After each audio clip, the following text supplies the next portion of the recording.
অপরাধ।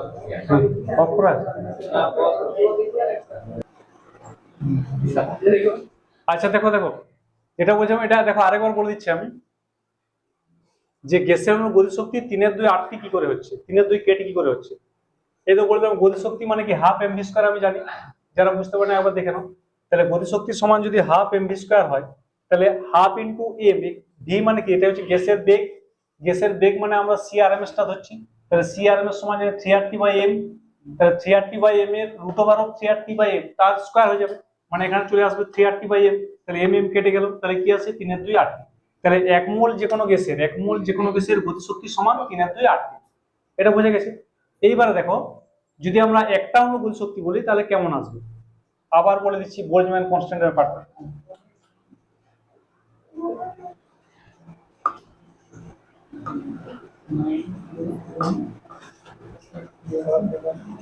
এক মোলের যদি বলে কি আসবে, দেখো এক মোল গ্যাসের মধ্যে এক মোল সমান কতগুলো জানি আমরা, n এর সংখ্যক অণু থাকে, n এর সংখ্যক অণু থাকে। এক মোল যে কোনো গ্যাসের মধ্যে কতগুলো থাকে, n এর সংখ্যা। তাহলে এক মোল গ্যাসের গতিশক্তি, এক মোল গ্যাসের গতিশক্তি সমান কত, 3/2 আর ইন্টু টি। ঠিক আছে, এবারে এক মোল গ্যাসের মধ্যে যদি এতগুলো অণু থাকে, তাহলে n এর সংখ্যক অণুর গতিশক্তি, n এর সংখ্যক অণুর গতিশক্তি সমান কত হবে, 3/2 ইন্টু RT। তাহলে একটি অণুর গতিশক্তি কত হবে, 3/2 ইন্টু RT/NA। একদম পরিষ্কার করে একবার বুঝে নিলে মনে থেকে যায়। তাহলে এটা কি হবে, দেখো এটা বলতে পারি আমরা 3/2 ইন্টু R/NA ইন্টু টি। এবার দেখো তো R/NA, এইখানে একটা জিনিস আমাকে বলো, আরটা কি কনস্ট্যান্ট আছে না কনস্ট্যান্ট নয়, দেখো এদিকে, আরটাই কনস্ট্যান্ট, তো গ্যাস ধ্রুবক কনস্ট্যান্ট, আর এনএটাও তো কনস্ট্যান্ট, এই দুটো কনস্ট্যান্টের অনুপাত একটা কনস্ট্যান্ট হবে, সেটাকে আমরা বলছি বোল্টজম্যান কনস্ট্যান্ট 3/2 কে ইন্টু টি। এই কেটাকে বলা হচ্ছে কে ইকুয়ালস টু বোল্টজম্যান ধ্রুবক, বোল্টজম্যান ধ্রুবক সমান R/NA। ঠিক আছে, তাহলে এখান থেকে আমরা পেলাম যে একটা অণু গতিশক্তি কত হবে, 3/2 কেটি। খুব ইম্পর্টেন্ট দুটো রিলেশন পরীক্ষায় আসে, এক মোল গ্যাসের গড় গতিশক্তি কত আর একটি অণুর গড় গতিশক্তি কত। যখন এক মোল বলবে তখন আমার আসবে কি 3/2 RT, ঠিক আছে, বা গড় গতিশক্তি এক মোল গ্যাসের, আর যখন একটা অণু আসবে তখন 3/2 কেটি। ক্লিয়ার, কোনো অসুবিধা নেই।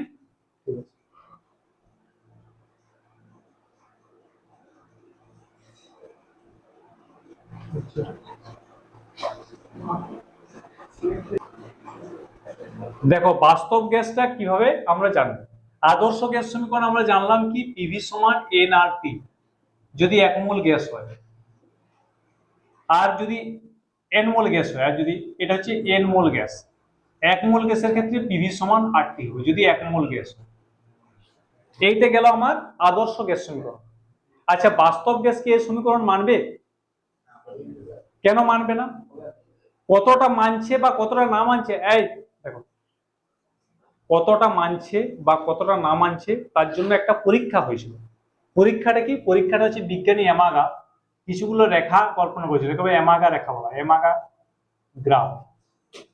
এমাগা গ্রাফটা কি, দেখো এরকম একটা গ্রাফ নেওয়া হয়েছিল, যেখানে ওয়াই অ্যাক্সিস বরাবর প্লট করা হয়েছিল পিভি, আর এক্স অ্যাক্সিস বরাবর প্লট করা হয়েছিল পি। ঠিক আছে, পিভি বনাম পি এর প্লটটা যদি আদর্শ গ্যাস হয় কেমন হবে, সমান্তরাল হবে, এটা জানি। কেন বলতো, কেন পি বনাম পি এর গ্রাফটা আদর্শ গ্যাসের ক্ষেত্রে সমান্তরাল কেন হবে, এটা আমি আগের দিনও বলেছিলাম, যেদিন সবাই ছিল। কেন সমান্তরাল হবে, কেন জানি, চার্লস বোয়েলের সূত্র থেকে আমরা জানি পিভি সমান কি, ধ্রুবক। পিভি সমান ধ্রুবক জানি তো, যে গ্যাসগুলো চার্লস এবং বোয়েলের সূত্র মেনে চলে তারাই তো আদর্শ গ্যাস। তাহলে সেখান থেকে আমরা বলতে পারি পিভি সমান কে, এটা বোয়েলের সূত্র থেকে। তাহলে পিভি যদি ধ্রুবক হয়ে যায়, তুমি যত এখানে কে এর সঙ্গে পি বাড়িয়ে দাও না কেন, তার কোনো পরিবর্তন হবে। তাহলে দেখো পি আমরা বাড়িয়ে গেছি কিন্তু পিভি এর কোনো চেঞ্জ হয় না, এখানে P10, এখানে P20, এখানে P30, এখানে P50, কিন্তু পিভিটা দেখো ফিক্সড আছে, ফিক্সড আছে কি আছে না, ব্যাপারটা বুঝতে পারলে তো, বুঝে গেছে। পি আমরা বাড়িয়ে গেছি কিন্তু পিভিটা ফিক্সড আছে, তার মানে আদর্শ গ্যাসের ক্ষেত্রে পিভি বনাম পি এর লেখচিত্রটি কি হবে, এক্স এক্সিসের সমান্তরাল হবে। আর বাস্তব গ্যাসের ক্ষেত্রে কি হবে, সমান্তরাল কি হবে? তাহলে বাস্তব গ্যাসের ক্ষেত্রে কেমন হবে সেটা নির্ণয় করেছিল বিজ্ঞানী অ্যামাগা। তিনি যখন বাস্তব গ্যাসের প্লটগুলো দেখলেন যে এরকম প্লট দেখা যাচ্ছে, এইভাবে প্লট পাওয়া যাচ্ছে, এরকম দু ধরনের প্লট পাওয়া যাবে। উপরের প্লটটা দুটো ছিল হাইড্রোজেন এবং হিলিয়াম গ্যাসের জন্য, আর নিচের যে প্লটগুলো আছে কার্বন ডাইঅক্সাইড, নাইট্রোজেন, অ্যামোনিয়া গ্যাসের জন্য। বুঝতে পারলেন? তাহলে এই পিভি বনাম পি এর লেখচিত্র বাস্তব গ্যাসের ক্ষেত্রে নির্ণয় করেছিলেন বিজ্ঞানী অ্যামাগা।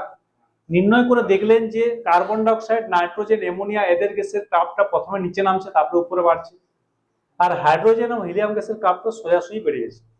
একটা জিনিস তিনি লক্ষ্য করলেন কি, যে একদম প্রান্ত বিন্দুতে, দেখো বুঝে দেখো নাহলে কিন্তু মনে থাকবে না এটা, একদম প্রান্ত বিন্দুতে ক্রাফগুলো আদর্শ গ্যাসের সঙ্গে মিশে গেছে। মিশেছে না মিশেনি?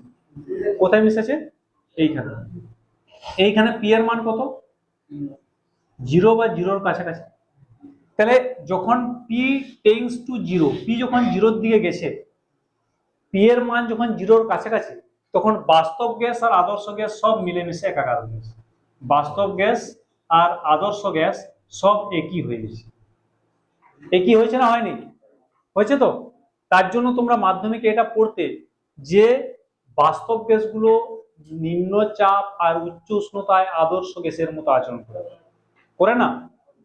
এটা পরীক্ষায় কোশ্চেন আসতো।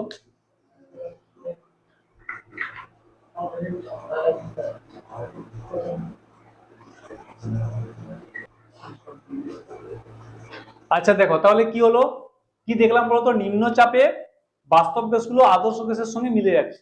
এই জন্য তোমরা মাধ্যমিকে পড়তে যে নিম্ন চাপ আর উচ্চ উষ্ণতায় বাস্তব গ্যাসগুলো আদর্শ গ্যাসের মতো আচরণ করে। কেন করে আমরা গ্রাফ থেকে দেখতে পাচ্ছি। ঠিক আছে, এবারে কেন করে এটা আমি একটু পরে আবার ডিটেলসে বলবো।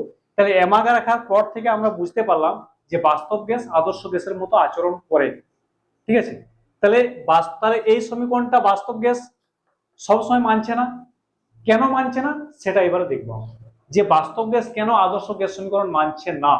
ঠিক আছে, তো সেটা দেখার জন্য আমরা দেখব যে গ্যাসের গতিতত্ত্বের যে স্বীকার্যগুলো ধরে নিয়েছিলাম, সেই স্বীকার্যগুলো সবসময় সঠিক নয়।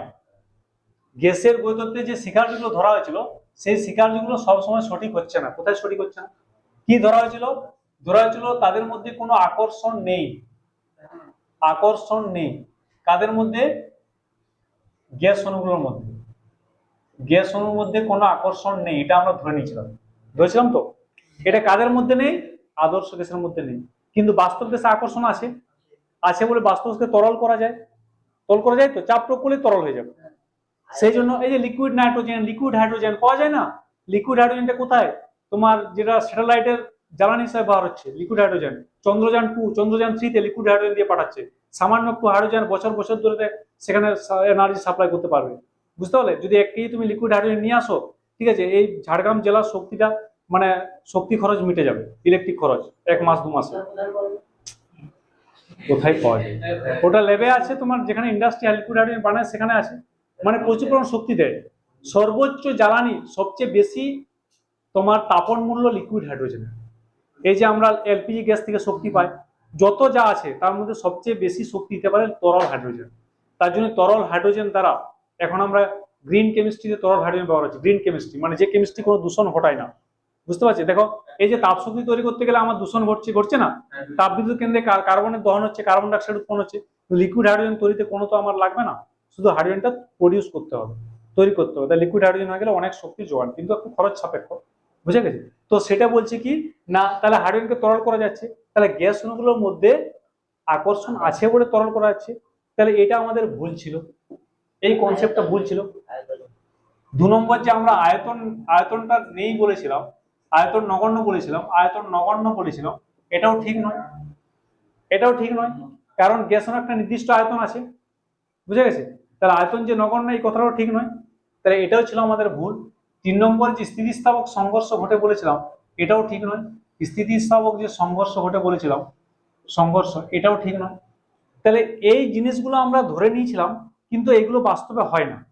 তার জন্য বাস্তব গ্যাস সমীকরণ আদর্শ গ্যাসকে মেনে চলে না। বাস্তব গ্যাসগুলো আদর্শ গ্যাস সমীকরণ মেনে চলে না। তার জন্যই তাদের গ্রাফটা এরকম নেমে যাচ্ছে। ওই যে গ্রাফটা দেখলাম না, নেমে গেল, নেমে গেছে, এরকম সোজা গেছে কি, তার জন্যই নেমে যাচ্ছে, কারণ কার্বন ডাইঅক্সাইড গ্যাসের মধ্যে যথেষ্ট আকর্ষণ আছে। তার জন্য শুষ্ক বরফ পাওয়া যায়। শুষ্ক বরফ কি, কার্বন ডাইঅক্সাইডকে শুষ্ক বরফ বলে না, বরফের মতো হয়ে যায় কার্বন ডাইঅক্সাইড। অ্যামোনিয়াকে তরল পাওয়া যাবে, তরল অ্যামোনিয়া পাওয়া যায়, পাওয়া যায় না? তাহলে অ্যামোনিয়া খুব সহজে তরল করা যায়, কারণ এদের মধ্যে যথেষ্ট আকর্ষণ বল আছে, এদের অণুগুলোর মধ্যে যথেষ্ট আকর্ষণ আছে, আছে, বুঝে গেছে? তাহলে এই কারণে কি হচ্ছে, এইগুলো আমার এখানে প্রযোজ্য হচ্ছে না, তার জন্য বাস্তব গ্যাস আদর্শ গ্যাস সমীকরণ মেনে চলে না। তাহলে বাস্তব গ্যাসের ক্ষেত্রে পিভি সমান এনআরটি, এই সমীকরণটা হবে না। হবে কি, হবে কি, হবে না। তাহলে কি হবে, পিভি সমান জেড ইন্টু এনআরটি হতে পারে। জেড যদি আমি একটা গুণ করে দিই তাহলে হবে। ধরো আমি আরো উদাহরণস্বরূপ বলছিলাম, আমি ধরো 5 × 2 সমান আমি 10 করলাম। আচ্ছা 10 হলো না, এখানে 10 সমান আমরা লিখতে পারি, 10 সমান আমরা কি লিখতে পারি, 5 × 1 তো 10 হবে না, কিন্তু এখানে যদি তুমি কিছু একটা গুণ করে দাও 2, তাহলে 10 হয়ে যাবে। তাহলে পিভি সমান এনআরটি আমার সমান হচ্ছে না, কিন্তু কিছু একটা গুণ করে দিলে তো সমান হয়ে যাবে। এটা কার ক্ষেত্রে সমান হচ্ছে, যখন আদর্শ গ্যাস হচ্ছে, আদর্শ ক্ষেত্রে সমান হচ্ছে। আদর্শ ক্ষেত্রে আমরা কি বলছি, ভি আই বলছি, ভি আইডিয়াল, আইডিয়াল গ্যাস। আর এটা ভি আর রিয়েল গ্যাস বলছি, ভি আর রিয়েল। তাহলে পিভিআই সমান এনআরটি হয়ে যাচ্ছে, কিন্তু পিভিআর সমান এনআরটি হচ্ছে না, তাহলে জেড ইন্টু এনআরটি হচ্ছে। এই জেড থেকে বলা হচ্ছে কম্প্রেসিবিলিটি ফ্যাক্টর। এটা খুব ইম্পর্টেন্ট, এটা হচ্ছে কম্প্রেসিবিলিটি ফ্যাক্টর, হচ্ছে কম্প্রেসিবিলিটি ফ্যাক্টর। জেডটাকে কি বলা হচ্ছে, কম্প্রেসিবিলিটি ফ্যাক্টর। একটা ফ্যাক্টর জাস্ট গুণ করে দিচ্ছি, গুণ করলে তো সমান হয়ে যাচ্ছে। আমি উদাহরণ দিয়ে দেখালাম না, 10-এর সঙ্গে 5 × 1 সমান হতে পারে না, কিন্তু তার সঙ্গে 2 গুণ করে তো সমান হয়ে যাচ্ছে। তাহলে পিভি সমান এনআরটি হচ্ছে না, কিন্তু জেড গুণ করে দাও তাহলে সমান হতে বাধ্য। জেডটা কমও হতে পারে, বেশি হতে পারে, 2 হতে পারে, 1-এর 2 হতে পারে, একটা না একটা সংখ্যা গুণ করলে তো সমান হবে। তার জন্য এটা হচ্ছে জেড হচ্ছে কম্প্রেসিবিলিটি ফ্যাক্টর। তাহলে জেড এর মানটা আমরা কি করে বের করবো, দেখো দেখো জেড এর মান কি করে বের করবো। তাহলে আদর্শ গ্যাসের ক্ষেত্রে, আদর্শ গ্যাসের ক্ষেত্রে জেড সমান কত, 1। তার জন্য আদর্শ গ্যাসের ক্ষেত্রে পিভি সমান এনআরটি হয়ে যাচ্ছে। কারণ পিভি সমান আমরা জেড ইন্টু এনআরটি যদি বলি, জেড এর মান যদি 1 বসায়, তাহলে পিভি সমান এনআরটি হয়ে গেল কার ক্ষেত্রে, আদর্শ গ্যাসের ক্ষেত্রে। বুঝে গেছে, অসুবিধা নেই।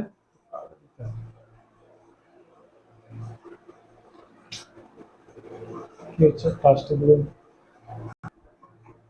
আচ্ছা কি বললাম, তাহলে জেড হচ্ছে কম্প্রেসিবিলিটি ফ্যাক্টর, অসুবিধা নেই। তাহলে জেড এর মানটা আমরা কি করে পাবো, তাহলে এখানে আমরা পেলাম কি, এখানে পেলাম পিভি সমান এনআরটি। আর যদি এটা হচ্ছে ভি আইডিয়াল, আইডিয়াল গ্যাসের ক্ষেত্রে, রিয়েল গ্যাসের ক্ষেত্রে কি আসবে আমার, পিভি রিয়েল সমান হচ্ছে জেড ইন্টু এনআরটি, আসবে না? তাহলে দুটোকে ভাগ করে দাও তো। যদি চাপ স্থির থাকে, চাপ যদি স্থির থাকে তাহলে আমার কি হবে, পিভিআই বাই পিভিআর সমান কি আসবে তোমার, N R T by Z into N R T. এটা তো কেটে যাবে, তাহলে এটা পিপি কেটে গেল। তাহলে আমরা বলতে পারি জেড সমান কি হবে, V by V R by V I. এটা মনে রাখলে হয়ে যাবে। দেখো খুব ইম্পর্টেন্ট রিলেশন, এখান থেকে কোশ্চেন আসবে। তাহলে এখান থেকে আমরা কি পেলাম, Z equals to V by V I বলতে পারি। আমি এটাকে আমি ভি আর থেকে শুধু ভি ধরছি, ঠিক আছে? তাহলে দেখো জেড যদি 1 হয় তাহলে কি হবে, V equals to V I হবে। তখন এটাকে হয়ে যাচ্ছে কি, আদর্শ গ্যাস। তাহলে আদর্শ গ্যাসের ক্ষেত্রে জেড ইকুয়ালস টু 1, তাহলে বাস্তব গ্যাসের ক্ষেত্রে জেড ইকুয়ালস টু 1 হবে না। তাহলে কি হবে দেখা যাক। তাহলে বাস্তব গ্যাসের ক্ষেত্রে কি হবে, 2 নম্বর, জেড হয় গ্রেটার দেন 1 হবে।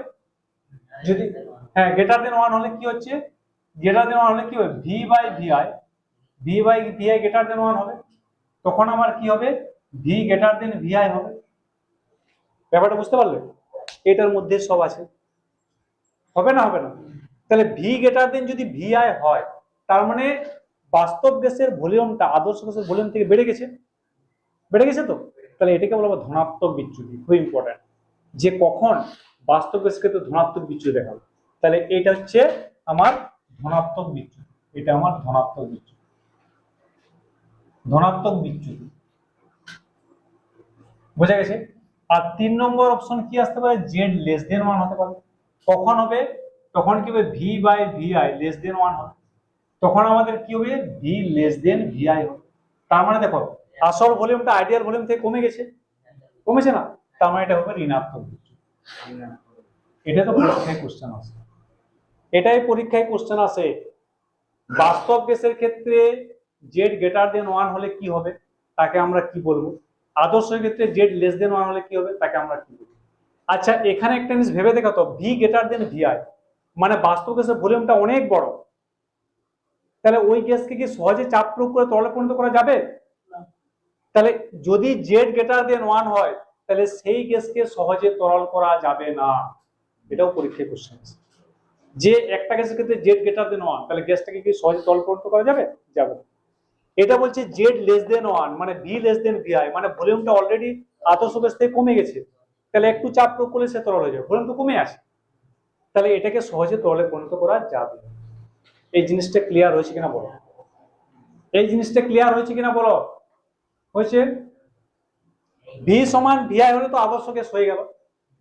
এবারে যদি ভি গ্রেটার মানে জেড গ্রেটার দেন 1 হয় তাহলে ভি গ্রেটার দেন ভিআই হবে, তার আয়তনটা অনেক বড়, তাকে সহজে চাপ প্রয়োগ করে তরল করা যাবে না, তার মানে সে ধনাত্মক বিচ্যুতিতে আছে। ভি লেস দেন ভিআই ভলিউমটা কমে আছে, ঋণাত্মক হয়ে আছে, একটু চাপ প্রয়োগ করলে সে তরল হয়ে যাবে।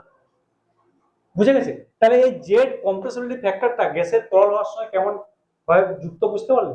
তরল হওয়ার সময় কেমন সম্পর্কিত, খুব ইম্পর্টেন্ট লেসন, পরীক্ষা আসে আমি বলেছি ভালো করে। কম্প্রেসিবিলিটি যে একটু ফ্যাক্টর জেড কি এবং তার গুরুত্বটা।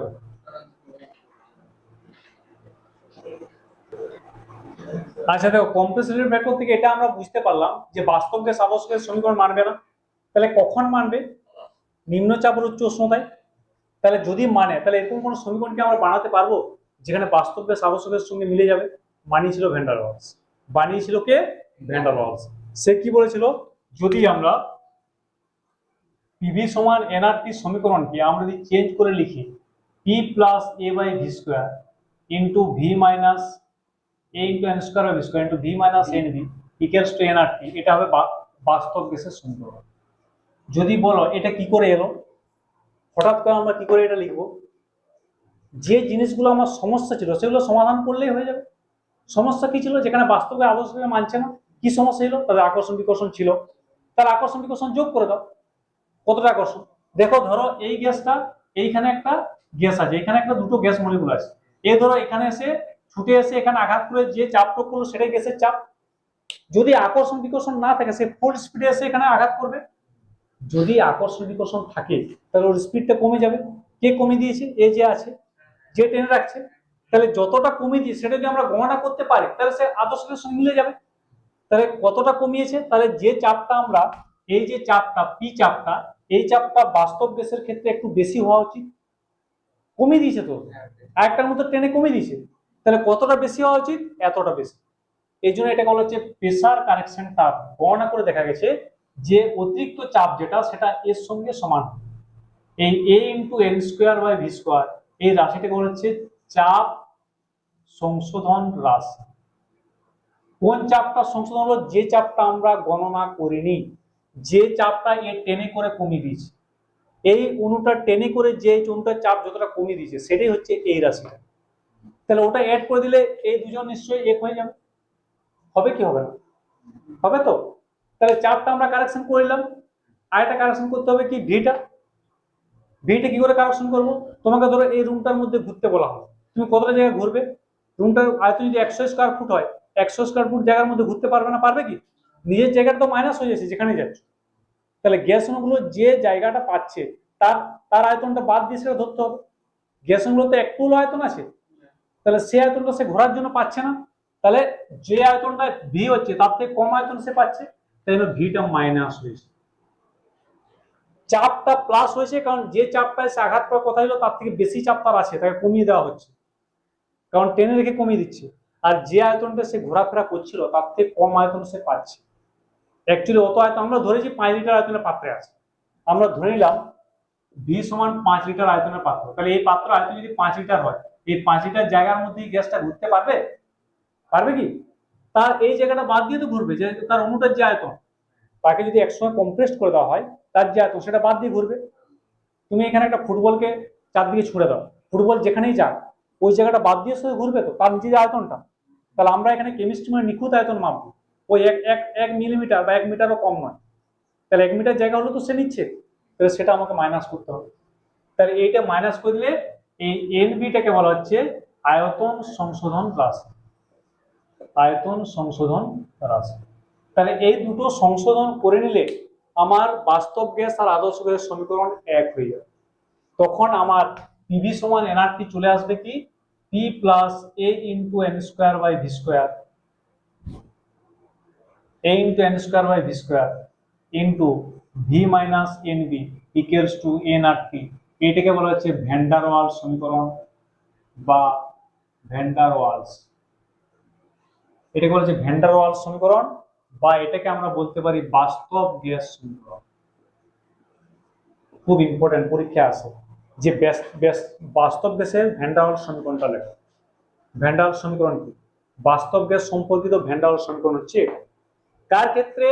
এটা প্রযোজ্য এন মোল গ্যাসের ক্ষেত্রে। এন মোল, কত মোল আছে এখানে? এন মোল আছে। এক মোলের ক্ষেত্রে কি হবে? এক মোলের ক্ষেত্রে বাস্তব গ্যাস সমীকরণ কি হবে? ওখানে এন এর জায়গায় 1 বসিয়ে দাও, তাহলে হয়ে গেল। এক মোলের ক্ষেত্রে তোমার এটা হয়ে যাবে কি না, P plus A by V square into V minus B equals to আর। এটা হলো এক মোল গ্যাসের ক্ষেত্রে ভ্যান ডার ওয়ালস সমীকরণ। For 1 mole of an real gas, this equation is the Van der Waals equation for 1 mole of an real gas, আদর্শ gas নয়, ideal নয়, real গ্যাসের জন্য। তাহলে এই সমীকরণটা সব গ্যাসের ক্ষেত্রে প্রযোজ্য, পৃথিবীতে যত গ্যাস আছে। বুঝে গেছে? এটা মনে রাখতে হবে, সমস্যা নেই। তাহলে এখানে এরপর আমাদের জানতে হবে এ আর বি জিনিসটা কি এবং এর একক। ঠিক আছে, ভ্যান ডার ওয়ালস সমীকরণ সবার বোঝা গেছে, সমস্যা থাকলে আমাকে বলো।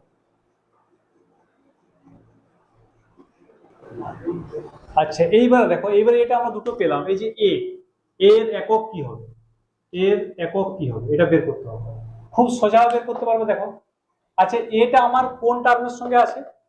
এটা কার সঙ্গে আছে? প্রেসারের সঙ্গে। তাহলে এ রাশিটা যুক্ত আছে প্রেসারের সঙ্গে, তাহলে এটা হচ্ছে প্রেসার কারেকশন টার্ম। তাহলে আমরা বলতে পারি তো এ বাই ভি স্কোয়ার মানে একটা চাপের একক হবে, চাপের একক হবে, হবে না? হবে না, ওর চাপের সঙ্গে জড়িয়ে আছে, চাপ সংশোধন রাশি মূলত। তাহলে এ বাই ভি স্কোয়ার যদি চাপের একক হয়, চাপের একক কি লিখতে পারি আমরা? ATM, atmosphere. তাহলে এর একক কি হবে? এ সমান কি হবে? এখানে N square by V square ছিল এন মূলের ক্ষেত্রে, এ into N square by V square. তাহলে এর একক কি হবে? এটিএম ইন্টু এটা ভি স্কোয়ারটা দিয়ে গেলে কি হবে? ভি স্কোয়ার হয়ে যাবে, এর কি হবে? এন স্কোয়ার হয়ে যাবে, হবে না? হবে না? তাহলে চাপের একক আমার এটিএম হয়ে গেছে। ভি মানে কি বলতো? আয়তন। আয়তন একক কি? লিটার, তাহলে লিটার স্কোয়ার হবে, লিটার স্কোয়ার করবে। মোলের একক কি হবে? এন এর একক কি হবে? মোল। তাহলে এন এর স্কোয়ার আছে মানে মোল to the power minus two, এর নিচে তো মোল ছিল, তাহলে এটা উপরে চলে গেলে মোল to the power minus two, তাহলে এটাই হবে এর একক। Atmosphere litre square mole to the power minus two. কারো কোনো সমস্যা আছে? একদম সিম্পল জিনিস, কিচ্ছু নেই। এনটাকে আমি এদিকে চলে যেতে নিচে চলে এলো, আর ভিটা উপরে চলে গেল। চাপের একক তো এটিএম ছিল, ভি এর জায়গায় আমি লিটার স্কোয়ার বসে দিলাম, ভি স্কোয়ার মানে লিটার স্কোয়ার, ভি মানে তো লিটার, তার স্কোয়ার মানে লিটার স্কোয়ার। আর এখানে এন স্কোয়ারটা নিচে ছিল, উপরে গেলে মাইনাস টু হয়ে যাবে, তাহলে এন এর একক কি? মোল, তাহলে মোল to the power minus two হয়ে যাবে, সমস্যা নেই। বি এর একক দেখো, বিটা সমান কি বলতো? বিটা কার সঙ্গে আছে? বিটা কার সঙ্গে আছে? আয়তনের সঙ্গে আছে, তাহলে বি মানে আয়তন সংশোধন। তাহলে এন বি যদি আমরা বলি, এন বি সমান কি? আয়তনের একক, আয়তনের একক সমান কি হবে? আয়তনের একক কি হবে? লিটার, লিটার হবে। তাহলে এন এ বি এর একক কি হবে? লিটার পার এন, মানে লিটার মোল ইনভার্স। পরীক্ষায় কোশ্চেন আসে যে ভ্যান ডার ওয়ালস ধ্রুবক কে এবং বি এর একক লেখা, কত সোজা জিনিস, কিছু আছে? কিচ্ছুই নেই, কোশ্চেন পরীক্ষা দিয়ে সিম্পল একটু জানলেই পারবে, সমস্যা নেই।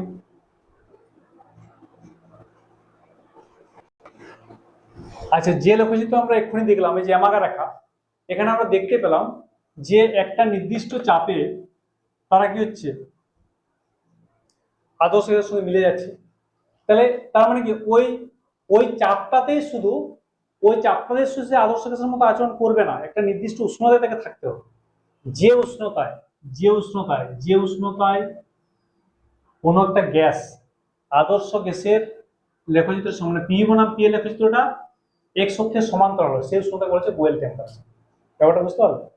শুধু চাপটা ওইখানটা করলে হবে না, ওই চাপে থাকতে হবে, সঙ্গে একটি নির্দিষ্ট উষ্ণতা থাকতে হবে।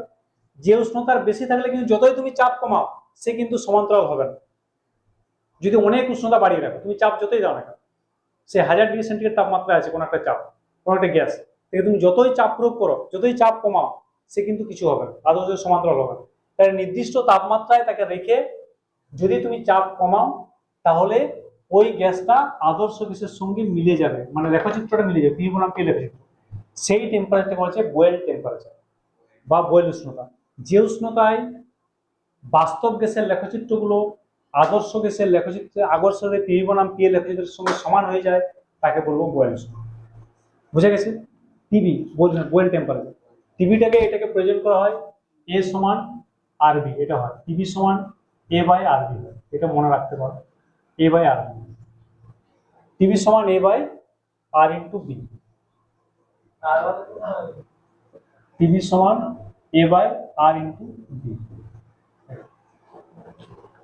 যেখানে এটা কি আরটা কি, আরটা হচ্ছে গ্যাস ধ্রুবক, আরটা কি গ্যাস ধ্রুবক, আর বিটা কি, বিটা এখানে আমরা দেখলাম ভ্যান ডার ওয়ালস ধ্রুবক, দেখলাম না, বি ভি মাইনাস বি। আর এ তো জানি আমরা, এ তো ভ্যান ডার ওয়ালস ধ্রুবক, তো এ বাই ভি স্কয়ার। এটা হচ্ছে চাপ সংশ্লেষণের ধ্রুবক আর বিটা হচ্ছে তো আয়তন সংশ্লেষণের ধ্রুবক, তাহলে এ বাই আর বি দিলে টিবি হয়ে যাবে। এইবার দেখো আমরা করবো টিসি। টিসিটা কি? Critical temperature. তাহলে একটা গ্যাসকে আমরা উষ্ণতা কমিয়ে তরল করতে পারি, পারি তো? একটা গ্যাসকে উষ্ণতা কমানো তরল হয়, কিন্তু তাকে চাপ নির্দিষ্ট রাখতে হবে। তাহলে একটা নির্দিষ্ট চাপে যে উষ্ণতায় একটা মিনিমাম উষ্ণতার নিচে না নিয়ে গেলে ওই গ্যাসটা তরল হবে না। এখানে গ্যাস থেকে তরল করছি, টিসিটা কোথায় আছে? গ্যাস থেকে আমরা তরল করছি। গ্যাস থেকে যখন তরল করব, তাহলে গ্যাসটাকে আমরা চাপ প্রয়োগ করে তরল হবে, চাপ প্রয়োগ করলে তরল হবে না? তাহলে যে একটা নির্দিষ্ট সময় গ্যাসকে চাপ প্রয়োগ করলে সে তরল হয়ে গেল। কিন্তু গ্যাসের উষ্ণতা যদি অনেক বেশি থাকে, তুমি যতই চাপ প্রয়োগ করো সে তরল হবে। তাই একটা মিনিমাম টেম্পারেচার না থাকলে গ্যাসটা কি যত চাপ প্রয়োগ করলেও গ্যাসটা তরল হবে না। বুঝতে পারলে কি বললাম? তাহলে সেই টেম্পারেচারটাকে বলা হচ্ছে ক্রিটিক্যাল টেম্পারেচার। এটা বলা হচ্ছে টিসি, এটা বলা হচ্ছে ক্রিটিক্যাল টেম্পারেচার। ক্রিটিক্যাল টেম্পারেচার বুঝতে পারলে? যে তাপমাত্রায় গ্যাসকে রেখে চাপ প্রয়োগ করলে তবে গ্যাস তরল হবে। ক্রিটিক্যাল টেম্পারেচার কি? যে তাপমাত্রায় গ্যাসকে রেখে চাপ প্রয়োগ করলে, চাপ দিলে সে তরল হবে, সেটাই হচ্ছে তোমার ক্রিটিক্যাল টেম্পারেচার। এই তাপমাত্রায় মিনিমাম, এই তাপমাত্রায় না নিয়ে গেলে তুমি যত চাপ প্রয়োগ করো সে তরল হবে। ঠিক আছে? তাহলে এটা রেঞ্জ, একটা রেঞ্জ। যেমন ধরো আমি কোথায় বলছি, 10°C উষ্ণতায় তুমি নিয়ে না গেলে জলীয় বাষ্পকে তুমি যতই চাপ প্রয়োগ করো সে তরল হবে, মিনিমাম 10 বা 5, প্রত্যেকটা ক্রিটিক্যাল টেম্পারেচার আছে। তো সেটা হচ্ছে টিসি। এবারে ওই টিসি টেম্পারেচারে তুমি কোনো একটা গ্যাসকে যে পরিমাণ চাপ প্রয়োগ করলে সে তরল হবে তাকে বলবো টিসি। ওই টেম্পারেচার নিয়ে গেছো, এবার চাপ প্রয়োগ করবো, যে চাপ মিনিমাম যে চাপ দিলে সে তরল হবে সেটা হলো টিসি বা ক্রিটিক্যাল প্রেসার। আর ওই সময় তার আয়তন যে হবে তাকে বলবো ভিসি। ব্যাপারটা বুঝতে পারলে? একটা মিনিমাম টেম্পারেচারে নিয়ে চাপ প্রয়োগ করে গ্যাসকে চাপ প্রয়োগ করলে সে তরল হবে, সেটাকে বলবো টিসি। যে ওই টেম্পারেচারে রেখে তাকে যে পরিমাণ চাপ দিলে সে তরল হবে সেটাকে বলবো পিসি। আর চাপ দেওয়ার সময় তরল যখন হয়ে গেল তখন তার যে ভলিউম যেটা থাকবে সেটা বলবো ভিসি, ক্রিটিক্যাল ভলিউম। তাহলে critical temperature, critical pressure, critical volume, এই তিনটা মনে রাখতে হবে। ঠিক আছে? অসুবিধা নেই, বুঝতে পারলো? পিসি, ভিসি আর পিসি।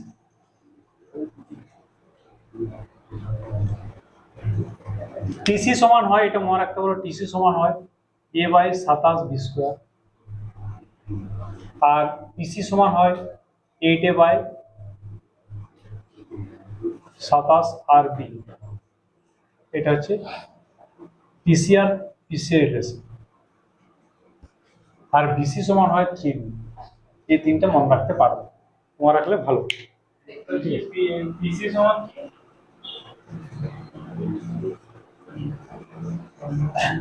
টিসি সমান হবে 8a বাই 27 আরবি, হ্যাঁ, আর পিসি সমান হবে a বাই 27 বি স্কয়ার। আর ভিসি সমান 3, এটা মনে রাখতে হবে। এটা মনে রাখলে একটু ভালো হবে। টিসি, ভিসি আর পিসি। আর টিভি তো বলেছিলাম এই তিনটা রিলেশন খুব important, A by R B, এটা হচ্ছে টিভি। তাহলে বয়েল টেম্পারেচার, ক্রিটিক্যাল প্রেসার আর ক্রিটিক্যাল ভলিউম, এই চারটা হয়ে গেল। গ্যাস মোটামুটি শেষ। এবার গ্যাস থেকে কি প্রবলেম আছে আমাদের বলো। আচ্ছা দেখো দেখো আরেকটা জিনিস বলে দিই, যেটা হচ্ছে ম্যাক্সওয়েলের গতি বণ্টন সূত্র।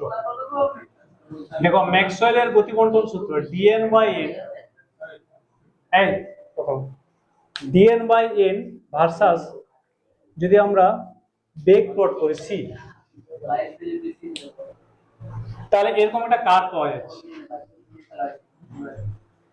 এই যে ম্যাক্সিমাম চূড়াটা প্রথমে এইটা থাকবে আমার সি মোস্ট প্রবাবল, এইখানে থাকবে সি এভারেজ, আর এইখানে যদি থাকে একটা সি আরএমএস। এই তিনটা মনে রাখবে। কি করে হচ্ছে দেখো, ম্যাক্সওয়েলের গতি বণ্টন সূত্র কি বলছে, কোন একটা অণু, ধরো এই অণুটাকে আঘাত দিল, এ আসছিল 10 মিটার পার সেকেন্ড বেগে, এ যাচ্ছিল 5 মিটার পার সেকেন্ড বেগে। ঠিক আছে, কি বললাম বুঝতে পারলে?